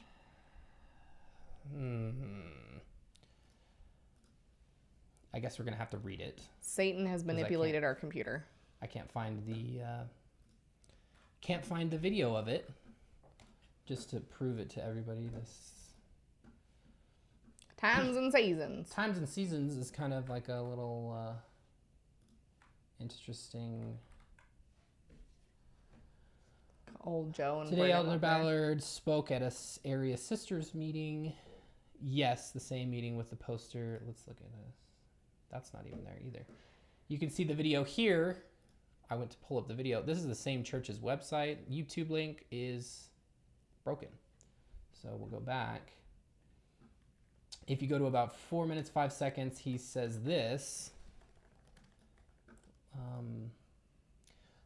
That you will let your voices be heard, we cannot. We cannot meet our destiny as the Church of Jesus Christ of Latter-day Saints in preparing this world for the second coming of the Savior of the world without the support and faith and the strength of the women of this church. We need you. We need your voices. They need to be heard. They need to be heard in your community, in your neighborhoods. They need to be heard within the ward council or the branch council. Now, don't talk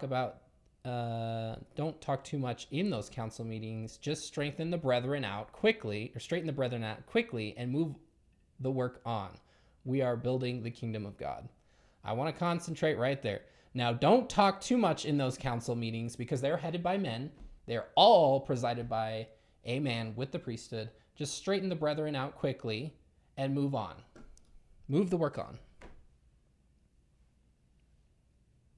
Yes, these are people. They scrubbed this video from the website. These are respecter of women. They are in the Olympics, and I'm pretty sure we did a TikTok video about this. So they respect women so hard in this church.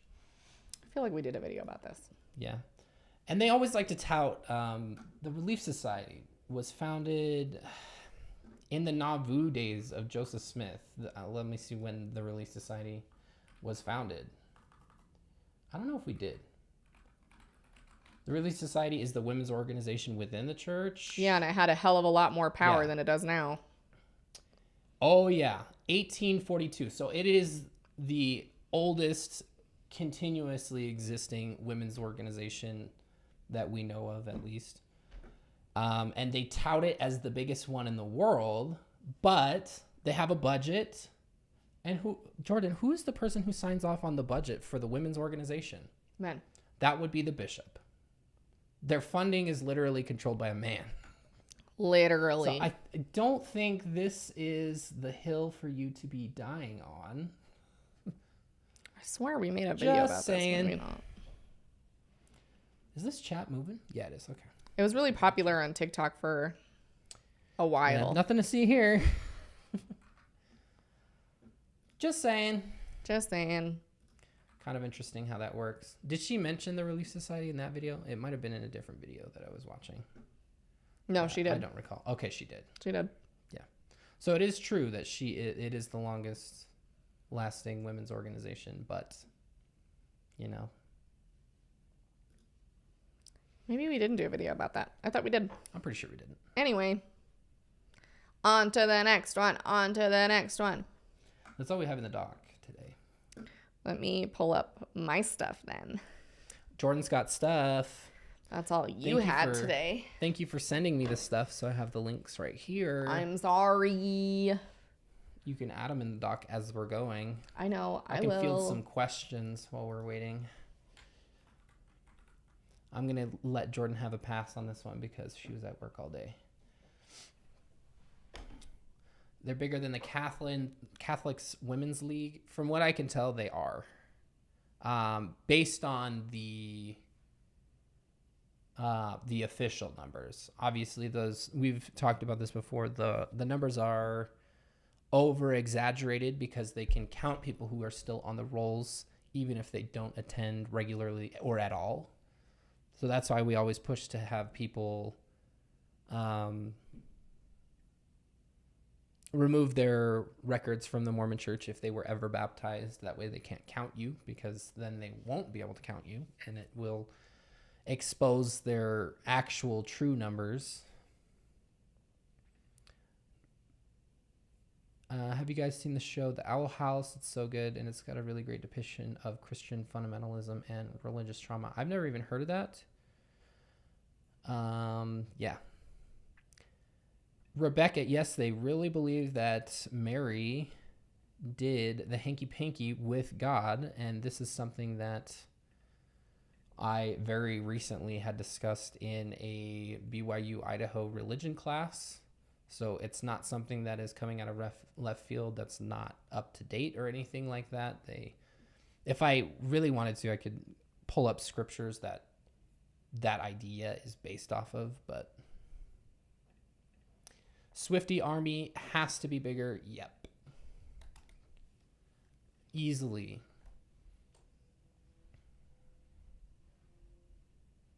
I'm a monster fur, though.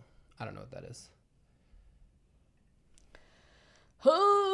Okay. I'm pulling up the drive. Jordan is pulling up the doc for us. So I assume women can't be prophets, seers, and revelators. Interesting, because in Adventism, we had a female prophet. Oh, yeah, the founder is a woman, huh? And I always found that weird and kind of inconsistent. Yeah. That's even inconsistent across other sects of Mormonism, because the community of Christ, there are women apostles. And it is like leaps and bounds better than the mainstream Mormon church. Obviously, there are issues in any sect of Mormonism, but you know, if a woman can be a prophet, or at least a non-man can be a prophet, you know, I see that as a net gain. Yeah, there's female prophets in the Bible too. Even within the history of the church, there are women who were like laying on of hands for the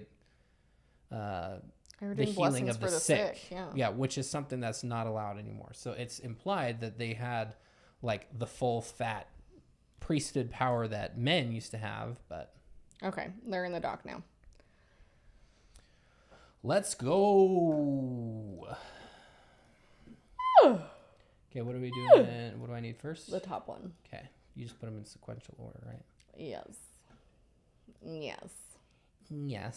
Can we get a garment friendly fit check? Garment friendly fit check. Okay. Garmy friendly. So last stream, we had talked about 8 passengers, and there was a rumor going around on Reddit that Kevin and Ruby had potentially split, of the additional assumption that Chad is out of the house. So a few hours after that post, this was updated and verified by the mods. An anonymous user came forward and shared concrete evidence of the move. They wish to not give details in order to maintain their privacy, as they do have a relationship with the family. Kevin's move has not been verified, but Chad is supposedly out of the house. And then additional update has also been claimed by members of their social circles that Kevin and Ruby do not have contact with each other currently. So, oof is what I'm thinking. Big oof. So we know Chad is out of the house and he cannot reasonably live on his own. He is a senior. From what I recall, someone told me he turns 18, in the spring. So he could not live on his own. So he has to be living with somebody else. And we know and have been confirmed. Well, he could live on his own, but people from Utah County don't do that kind of stuff. So. There's no way he could. He can't sustain himself and go to school. I'm just saying, there are people his age who do that kind of thing. But if you're from Utah County, you're not really the type of kid that would do that. So, I did not initially believe this rumor when it came out. But the mods in 8 Passenger Snark have done a really good job of verifying information, and they won't post, like, if it's speculation, it's usually tagged speculation. And if they're, like, when this first came out, when somebody posted that they had information saying that this might be true, they went through a process with the moderator to verify it. And then this got posted saying that they came forth with concrete evidence. And in my experience, if you're going to make a claim like this, the mods will make you verify. I don't know why. I mean, I know people make things up for clout, but in this one specifically, like, whoever gave up the information gave up enough to prove it. Like, they've got concrete evidence, but the fact that they don't want to reveal their identity because they respect the identity of the kids and things, I feel like is a little bit respectable, at least. Even though Ruby doesn't really give a fuck, and there's not really much to keep private anymore. It's true. Okay, go to my next link. Next link, baby. And we remember, we know that Ruby is stopped contacting her family because of this whole connections distortions thing. So we know that they're not talking because of Ruby. This is only a few seconds.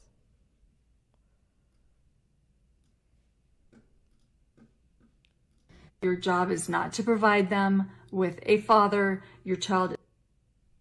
That was from a few days ago. Hold on, let's. Your job is not to provide them with a father. Your child. What? Which, I mean, I, in some sense, agree. Like, it's not anybody's job. But that's pretty off the fucking wall for Ruby. And Ruby. Yeah. So tell me where that's coming from. People are like, she's also not wearing her wedding ring. I don't take that as, like, too intense because a father, your child. I didn't wear mine for a really long time either. Yeah, after pregnancy. Because it didn't fit after I was pregnant. And it seems like somebody went back through some of her videos and it seems like she wears it off and on. So I don't. I mean, if I were married to Mr. Worldwide, but white, I would wear it all the time. Okay, go back to my other one. And then we can pull up the connections page and watch some of these. Maybe this is a Kevin redemption arc, you know? So the other thing that happened is he deleted his Instagram. And then this is what's been happening the last few days. And so Sherry is Ruby's daughter, her oldest daughter, who is at school in college currently. And she, in my opinion, has always been like Ruby Jr. So interesting. We know, right, that Ruby has cut off contact with family members, including her parents and siblings. So as of 2 days ago, Someone said, checked an hour ago, and Sherry, Ruby's daughter, only followed Julie DeRue, which is Ruby's sister, and grandparents as she has for the last year. Now she has just refollowed Ellie and Bonnie in the last hour, which are also family members that Ruby had cut contact with. Something has definitely happened. Hoping if Sherry begins repairing relationships with the Griffiths, maybe their other siblings will follow suit. So basically, it sounded like everybody kind of unfollowed everybody in this scenario. And Julie Daru, like the Daru crew family vlogs or whatever, we had brought up screenshots of comments that they had made in regards to Ruby not being there or not talking about Ruby and things like that before. Well, Julie straight up said that she stopped talking to the family because of connections. So, wasn't it her brother-in-law that was seeing, or was it her brother that was seeing Jody? It was her brother, I'm pretty sure. I don't remember. There's so many fucking families under the 8-passenger little... The Griffith families. Under the umbrella. So, anyway, it seems like some connections might be remade, maybe. If Sherry's refollowing family members that she had unfollowed previously, family members that Ruby currently will not speak to and potentially have maybe said some hurtful things to. So this is at least encouraging in some sense. I'm hoping that Sherry has maybe formed her own opinions about things, and so that's encouraging. But it sounds to me like there might be some trouble in Frankie City. And so Kevin, her husband, also deleted his Instagram. Sherry also, some connections. That's with an X. Sherry also changed her name on Instagram. She used to be 8-passenger Sherry, and now she is like the official Sherry Frankie or something. And so that's another disconnect from can we see the dissolution of the 8 Passengers YouTube channel finally? Let's fucking go. No, she won't delete it because she's still making money. This is an arc. I don't know, because a lot of their videos are not monetized anymore. She turned off monetization? I've gone on some that were not monetized. Well, she got a lot of money in sponsorships. Yeah, it's true. Go pull up. Damn. Don't kill people's ears. I'm sorry. Sometimes it just comes out of nowhere. Go to the Connections Coaching Instagram page. Kevin was a secret TikTok dancer, and that was the last straw. You know what? I wouldn't doubt it. 8 Passengers was covered by the podcast Someplace Underneath, which is part of one of the most popular podcast companies at Spotify. Oh, that's interesting. I feel like they're getting a lot more attention now because of everything that's going on. There have always been people who have had eyes on 8 Passengers, but it is definitely coming to a head now. Okay, scroll down. So click on this video. This is the one where we were just watching a clip of, but somebody was asking for context. One? Correct. Oh. Yes. Are you telling me I have to fucking log in to do this? Just put it over there and you can use mine. Oh my God. Why are you like this, One Instagram? Moment, please. Yeah, you fucking assholes. Please hold. Hold on. I think in Safari it might be logged in. Yeah, the last person I would tell you to take parenting advice from would be Ruby. Yep. So I know there's been some stuff with Ruby and like Sherry, and like one time Sherry needed to go to the hospital, and instead of taking her, like Ruby melted down in the shower about it and took a video of the whole thing instead of taking her to the emergency room. So I do remember that. There's one instance that I remember specifically. I can understand being stressful, but I can't understand being stressed in a capacity where it makes it so you can't help your children out. Okay, let's listen to Roby. With a father, your child is not to provide them with a magical childhood. I'm going to do a video on that coming up, magical childhoods. Your job is not to make sure that your children are accepted by their peers, or that they have friends or birthday parties or Christmas presents, or like the list of I can't believe or Christmas presents. Yeah, obviously. telling on yourself. Like birthday parties. That was less than a year ago. Birthday parties. Like, you're not even going to give your kid a fucking birthday party. And I'm not saying you have to have like this ginormous, elaborate, like all their besties come over and you have all these decorations and an elaborate cake and you do all these things. I'm not even saying that.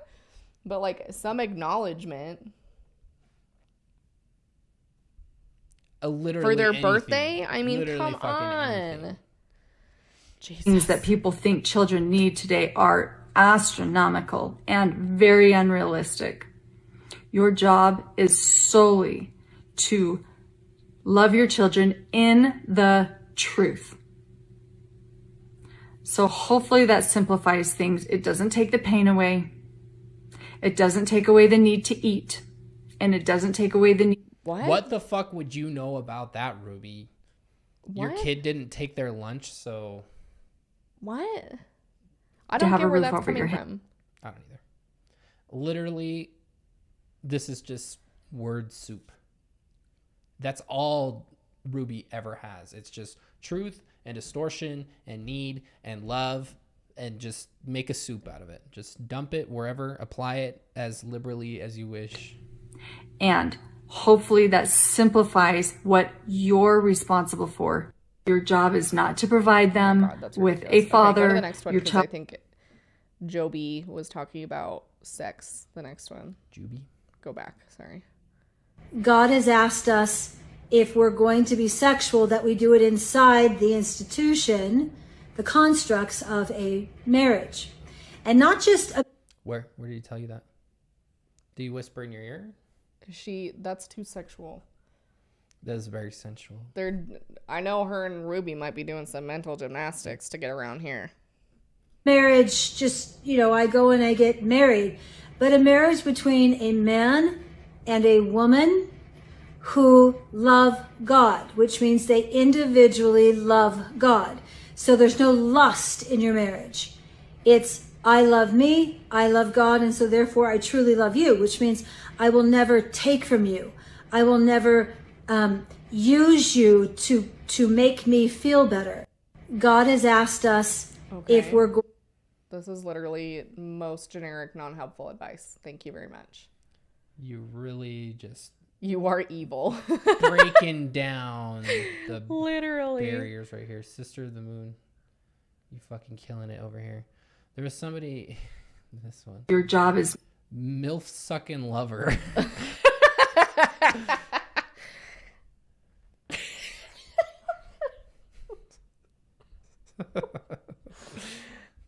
I love that they have to read the comments on here, and Juby texts screenshots of this after. Look at this distortion. MILF sucking lover. Well, if she was truly living in only truth and not distortion, she would not know what a MILF is. It's true. So okay, X out of that. Let's see what else we got going on here. Abortion is irresponsible. Are you a controlling parent? Let's do that one. Let's check out that. How do you know if you are a controlling parent? Please tell me. Is your name Ruby? Then you're a controlling parent. There's a nice Ruby that follows us, though. Sorry. If Not your name you, is your Ruby. name Ruby Frankie, then you're a controlling parent. There we go. What is it that you're going to look at? So we have this idea that controlling parents are parents who make their kids do something that the kids don't want to do. Did you Okay. That sounds like what controlling is. know that a controlling parent is also a parent who doesn't expect anything from their children and allows the child to do whatever they want? That's also a controlling parent. What? I mean, the dictionary is not the authority by which all words and their meanings must adhere. True. However, I don't know where you're getting your definition for controlling, but that is not what that means. It's what it means to her. You Oh, distortion ass homie. You're right. Truth is subjective. Truth is subjective. Stop. Everything is a point of view. True. Word from a certain point of salad. view. Yummy. Okay, keep going. Being a parent is a position of power. You have a responsibility and you have an obligation and a duty to show up being wise, being a guide. Are you seeing all the jump cuts in this? Holy shit. It is every other word. What the fuck? I mean, go off. But like sometimes, especially in a setting like this, I don't want things to feel like you did a million takes and you just have to Frankenstein them together. It's like what's that clip? Like the Owen Wilson thing from the Marvel universe where it's like splotched together so terribly. We'll finish this up and then I'll show you guys. If you guys are terminally online like us, then you probably already see. Oh, hold up. There it is. Anyway, we will finish this up and then I'll play that. Guide, being an instructor for your child. And your children are showing up saying, I won't do that. No, I don't want to. If you're in a position of power and you turn your power and give it over to the kids, that is control. How do you know? Okay, so your kids will show up and be like, no, I don't want to sleep on a beanbag. And it's your job to take that fucking bed away anyway. And send them into the wilderness and make them sleep on the ground. Yep. Oh, you think sleeping on a beanbag is bad? Oh, it's how about you go sleep on the fucking floor? Worse. Okay. There was not much substance left in that. So I just can't. The thing that triggers me, I mean, I grew up in an abusive home with a mom that was very similar to Ruby. So Ruby's very triggering to me in many ways, but my mom also looks like Ruby. She really is that ugly of a person on the inside. They really are there's a lot of similarities. My mom would have eaten this shit up if this was around when I was a kid. Dude, she probably is eating this shit up right now. Okay, here's what we were referring to. This is the first time for me in the Marvel universe. Really? Just listen to the inflection right here. This is the first time for me in the Marvel universe. Like that last little bit, universe, sounds like they almost cut two different words together to create universe. They do. That's exactly what it sounded like. There was so much jump cutting in that. Like she must have said a lot of shit. How do you know if you are a controlling parent? This time around. Oh fuck. How do you know if you are a controlling parent? What is it that you're going to look at? So we have this idea that controlling parents are parents who make their kids do something that the kids don't want to do. Did you know that a controlling parent is also a parent who doesn't expect anything from their children and allows the child to do whatever they want? That's also a controlling parent. Being a parent is a position of power. You have a responsibility and you have an obligation and a duty to show up being wise, being a guide, being an instructor for your child. And your children are showing up saying, I won't do that. No, I don't want to. If you're in a position of power and you turn your power and give it over to the kids, that is control. How do you know? So how long is this video? Like only like 30 seconds. 30-second video and she has like 16 jump cuts in there. It's a lot. And I mean, I'm all for editing your shit because in the first one I'm like, why didn't she edit this? But holy shit, a little bit of fluidity goes every other word. Shit. Yeah, what were you cutting out there? Like she doesn't work. She can sit at home and fucking rehearse the script for 30 minutes so she doesn't have to edit every other word. Like Jesus Christ. Well, she's doing it at work, at Connections with the obnoxious, trendy. No. Put the tape down and paint different squares. That's and then you Sherry's take bedroom. it off. That's Sherry's bedroom? Yes. Sherry's bedroom is her office, apparently. That's worse somehow. Yeah. Because they have an office. I'm pretty sure they do. Worse. Okay, go back. Let's see if there's any other Connections videos that are... My home has changed? What the fuck is she talking about? Is that a sponsored ad?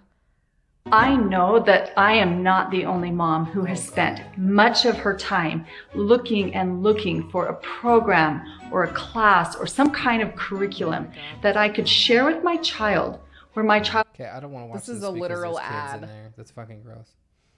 Anyway, let's do this one instead. And so what I'm saying is, I want to choose and I want to engage in behavior and I don't want the outcomes. That's what abortion's about. I don't want the outcomes. I want to play like Fantasyland and just blow the outcomes away from me. Like I don't want them. And so that's where people come in and... This reminds me of that one Kenneth Copeland clip where he commands God to blow COVID-19 off the face of the earth. And he's like, Find that. Find that. It's too, we don't No, need that. find it. That's a good one. Oh my gosh. I had forgotten about this. We are like tangent central over here, you guys. I like how you're telling me to find it. You won't find it. That's well, you rude. have the thing to pull it over there. You can just text it to me. Oh, hello, friends.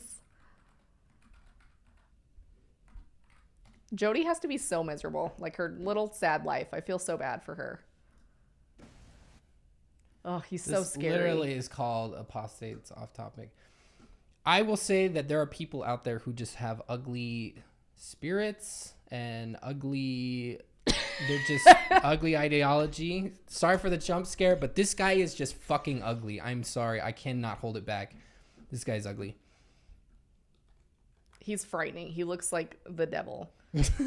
Whoever said, well, if they blew, they wouldn't be pregnant. You are exactly correct. Top tier joke right there. COVID-19! COVID-19! Is he in the Mormon temple? It's been a while since I've seen that. I just can't. Burn. Well, I'm telling you, it gets hot down there. I mean, like Jesse says, it's Africa hot down there, man. And it gets... Are you listening to me? Because it's right there on the coast. It gets muggy. And that's what it takes to kill this thing. It hates... Anyway, fuck this guy. Fuck he Kenneth is Copeland. legitimately scary. Like if I encountered him in a dark alley, And so what I I'm would saying be is, horrified. I want to... That's terrible. Yeah. He is like a sleep paralysis demon. Like I cannot deal with him. The worst thing about it is he's on the menu. This guy is a billionaire. Mm-hmm. And dude, ain't nobody ordering that. Let me tell you. And gross. Aptly pointed out, he just blew COVID everywhere by blowing everywhere. No, yeah, he had the front row. It was blocked off. He was given into the liberal media. But... Oh my gosh! If you've never watched Kenneth, oh man, go and watch Fundy Friday's video about Kenneth Copeland. He is a trip, dude. Like, And so what I'm saying is, legitimately somebody who I would like really be concerned about permanently being in like a manic state, because he truly is just so off the rails and so, I don't even know how to describe him. He's crazy. It's the delusions of grandeur. Yeah. Yeah, or look up the clip of him explaining why he needs to have a private jet. To a reporter that was innocently asking him, and he about lost his fucking mind. Yeah. Anyway, let's watch the rest of this. I want to choose and I want to engage in behavior and I don't want the outcomes. That's what abortion's about. I don't want the outcomes. I want to play like Fantasyland and just blow the outcomes away from me. Like I don't want them. And so that's where people come in and say, well, you're controlling me. No, nobody's controlling you. You knew exactly what you were doing. And again, please don't come with all the exceptions. I'm talking to the masses that get abortions. You know what you're doing. Oh man. And you're choosing to engage anyways for whatever reason. You want to feel loved, you want to be close, you want to have intimacy, you want to engage in lust, you want to keep your partner. I mean, I don't know all the reasons that people do that. There are lots of them. What the fuck are you saying about keep your partner? Bitch, you are divorced. Shut the fuck up about trying to give people relationship advice like you're on this like high ground with the perfect marriage. There's nothing wrong with people who have gotten divorced, but she puts herself in a position of like superiority where she's like, I don't know if you're just trying to maintain your partner because you just want to like screw all the time and that's why you want to keep him. Like, why don't you just get divorced and be a grumpy bitch like me? Like, Yeah. you're Or get your homies divorced. Ruby. The fucking worst. But just know that you are going to be responsible for the outcome of those choices. And so what I'm saying is, She's so obtuse. At this point, it has to be intentional. I choose our word. Yes, I choose to have that happen. Thank you for reminding me. Amen, sister.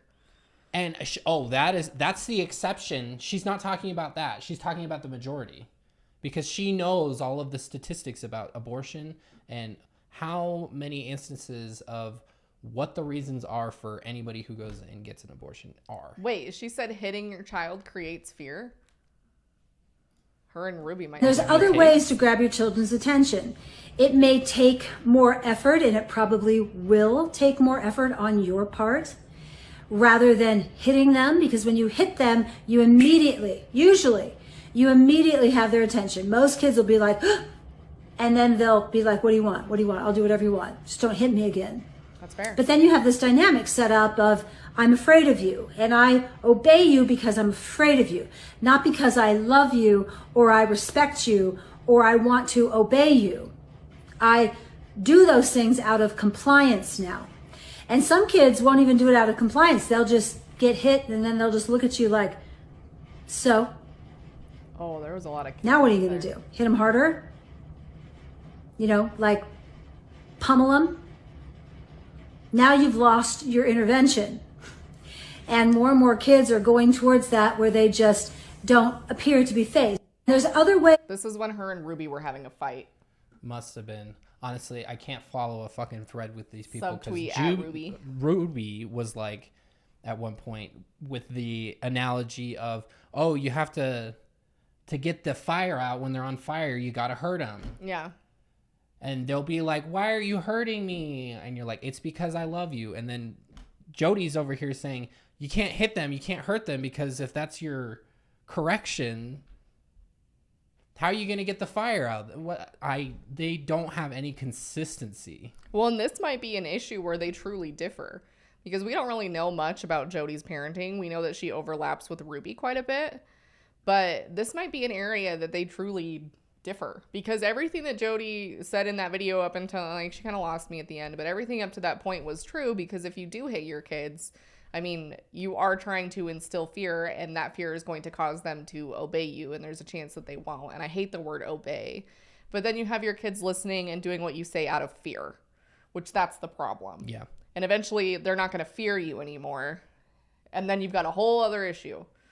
And so generally just don't hate your kids in general. But, you know, it seems like, and Melissa makes probably a good point, she probably has to maybe more emphatically state her stance on this, because she still is licensed as a therapist, but she considers herself a coach, which takes away all regulation, at least in that sense. She's not operating under her license, which is in the state of Utah. But her license hasn't lapsed.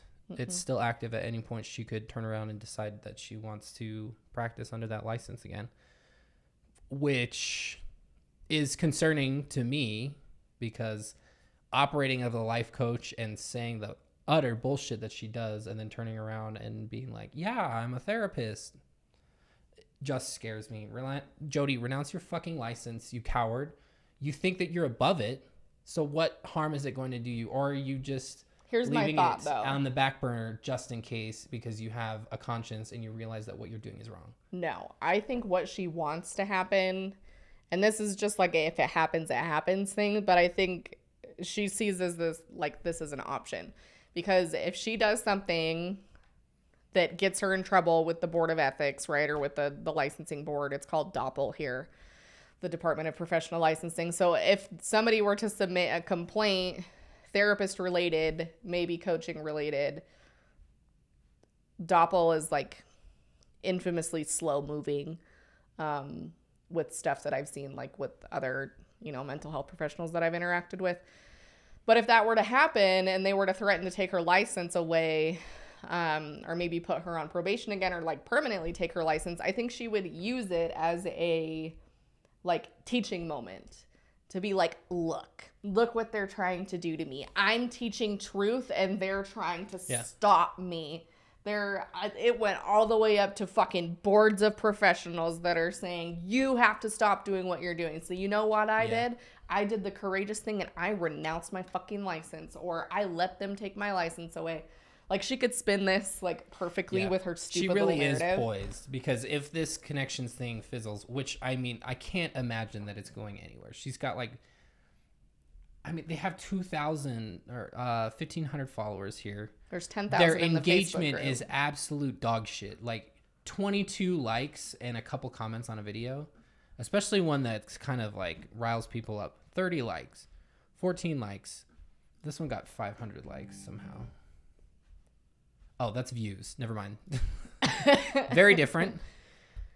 And like, I'm not saying this to be like, oh, they don't get any likes or anything, but like, that is your metric. What you have to be looking at for like actual real engagement with your audience and everything like that. And if there's no engagement with the audience, there's not really an audience. So it's a wonder to me, like, they must have a couple, and I hate to borrow a different industry's term, but a couple of whales that are just keeping them afloat.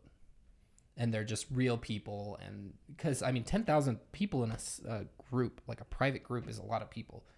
And then this is the amount that they're having on their Instagram and stuff like that. Like, well, and this is in a position, like, both Judy, fuck, I'm doing it again. Joby. Both of them are very rich. Like, I had read in a passenger snark that somebody had, you know, and we don't, you know, encourage this, but somebody had figured out that Jody lives in like a really nice, like $500,000 or $1 million home. And so neither her nor Ruby are hurting for money in any sense. And so they can really, like, their lives really aren't dependent on this. Like, there's not, like, there's a level of desperation because it's the two of them, but there's not a level of desperation to get this off the ground. Yeah. Because they're both rich as fuck. And they can just do whatever the fuck they want, and they can take this all the way. Because I'm sure this is the only thing Jody's doing other than probably her stupid, like, individual coaching, whatever she's doing. Because it doesn't sound like she's practicing as a therapist currently. But I think... She better fucking not. She's not stupid. She knows the risks, and I think she's willing to take it because she can spin it with her stupid little narrative and have a good outcome. Her credentials here. Yeah, because she doesn't want to list her actual therapy credentials because she has them and she won't list them, which tells me that she knows what she's doing. She has enough knowledge to figure this out. And so she's towing the line and she knows what she's doing, but she wouldn't be doing this if she wasn't okay with that risk. Because she's already been disciplined once before. And I don't know what the board procedures are if you've been, like, put on probation and then you've met your requirements to be taken off probation. If you were to get in trouble again, like, I don't know if the consequences are more intense if you've already been on probation once. Yeah, who knows? Like, I don't know. But I think she's very purposeful about it and will absolutely use it to her advantage given the need. And she can absolutely use it as, like, fucking content. Yeah. You know? And then to round my point out, like, she's poised in either situation where if this, like, tanks with Ruby and she just has to scrap the whole thing, she can just go back. And, I mean, in theory, there's not really much that the board would be able to do because she was not operating within the scope of her license. And maybe you could argue that she's supposed to uphold it even outside of the scope of her. That's where it gets dicey. That's where it gets kind of dicey. Because she's still a person. Yeah. So she could just go back to that. She could fall back on it and pretend like nothing ever happened, and she could just slip this bullshit in with her clients, which is worse, in my opinion, that people would be coming to her with, like, an actual therapeutic need, and she would be saying any of this bullshit to those people in a private setting. Yeah. Well, I would be interested to see if there's any, like, precedent set anywhere in, like, other states or in other situations where they have this issue with somebody being, like a coach and then a therapist, or vice versa, and see kind of if there was any kind of discipline or process for that. Because like, just in my mind, like as general advice, like you're like, especially if you're in the process of becoming a therapist, it's not a good idea to be coaching people while becoming a therapist. Like that just doesn't, like that just kind of blurs the lines. I feel like personally for me, like I wouldn't want to touch that with a 10-foot pole, nor would I want to be a coach anyway. But it seems like there's a level of awareness, but I'm wondering, I imagine this has been an issue at some point. I would just be interested to see like if a professional licensing board has dealt with something like this and how they handled it, because this would be a situation that would really require some serious like talk from licensing professionals on the board. Like this would be a very, and I mean a lot of things within ethics and, you know, counseling and social work and that stuff are and require like a lot of, you know, discussion around ethical behavior and what is and what isn't. And it's hard, like when, you know, if someone's a therapist, because they're also a person. And so there's like this distinguishable line between this is my like personal opinion and what I do in my personal time versus what like my professional opinion is, which is why you guys hear me over and over and over and over and again say that this is all my personal opinion. This has nothing to do with what I do for work. This is not professional advice, professional opinion, none of it. So I don't know. I think this is a hot mess. I think she manipulated Ruby into taking her platform. And this is also the interesting thing about connections is there was at least a handful of reviews that were left on the Connections like Google review page from like, it seemed like real people before they got popular, saying that Jody had like torn their family apart.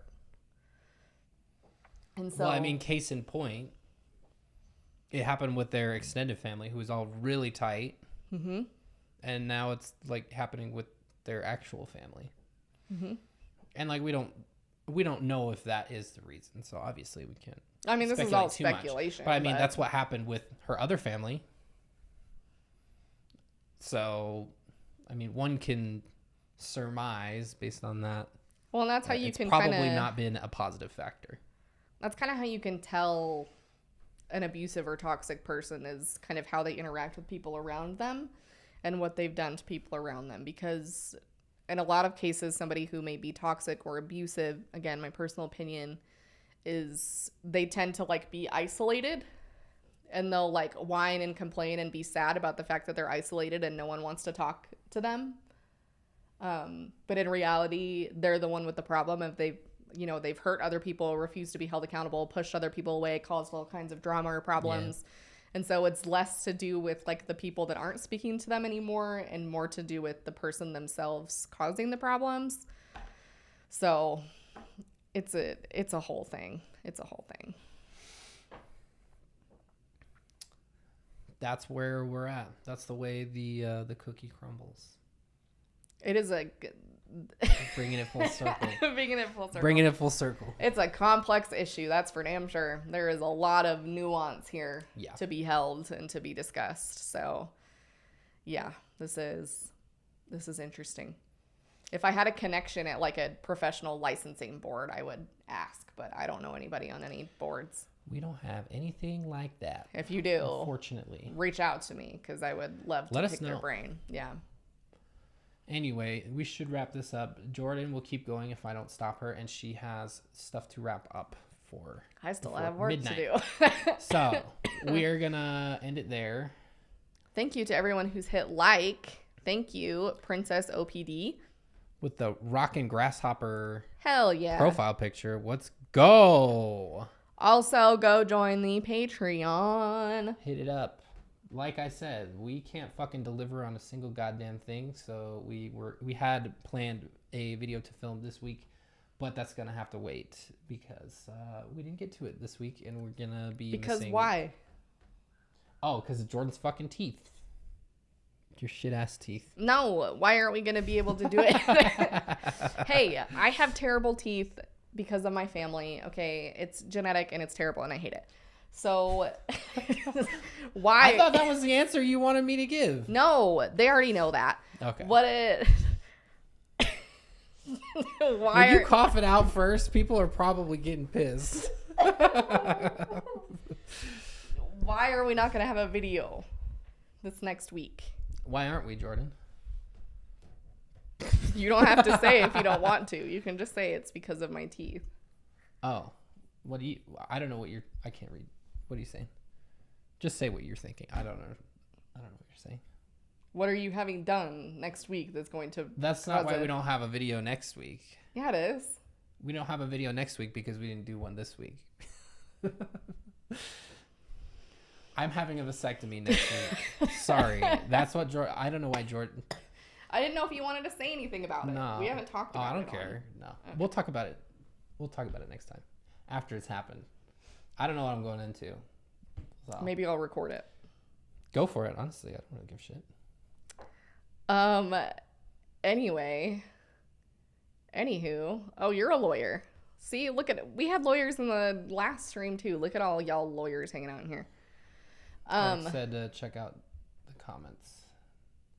I'm guessing it's just the comments in the down below. I'll pin it, but we got to go, honestly. Thank you, Eric, for letting us know. There was something else I was going to add. Go join the Patreon. I can't think of what the other thing is. Chelsea, go to sleep. Go sleep. Everybody go to bed. I'm going to go do work. We love you very much. So very much. And we will see you next week when we come back from our trip and when you are kind of recovered. Yeah. I'm going the extra mile. I'll bring an extra pillow. It's going to be fun times. Some vegetables were good. Hell yeah. Take it easy, everybody. We will see ya. Bye.